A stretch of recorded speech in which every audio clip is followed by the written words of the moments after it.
ఈ అన్యాయం ఎస్సీలకు జరిగింది, ఎస్టీలకు జరిగింది, బీసీలకు జరిగింది, ఓబీసీలకు జరిగింది అంటే ఇక ఇదా అదా అని చెప్పే తారతమ్యం లేకుండా ఊర్లలో ఉన్న వాళ్ళు అక్కడ కాంపిటీషన్ ఎక్కువ ఉందని చెప్పి ఈ పోస్టింగ్కి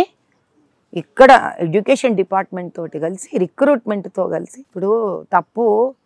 ఒక అన్యాయం జరుగుతుంటే అన్యాయం చేసేవాడు ఎంత తప్పు, అన్యాయం చూసిన వాడు అంతే తప్పు, దాన్ని సమర్థించేవాడు కూడా అంతే తప్పు.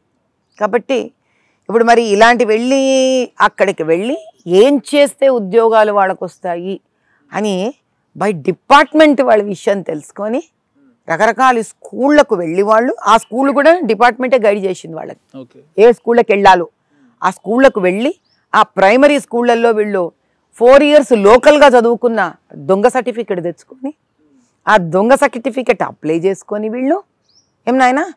సరే నేను ఇంతేనేమో కథ ఇక్కడి వరకు ఉంది అనుకున్నా, కాదు కథ ఇంతకన్నా పెద్దగా ఉంది. ఆ స్కూళ్ళు పేర్లు మార్పిచ్చేసినారు ఎడ్యుకేషన్ బోర్డు డీప్గా పోయి చూస్తే. అంటే ఫర్ ఎగ్జాంపుల్ నా పాత పేరు గీతాంజలి అనుకో, నేను గీతాంజలి మీద 30 నేను దొంగ సర్టిఫికెట్ ఇచ్చిన అనుకో,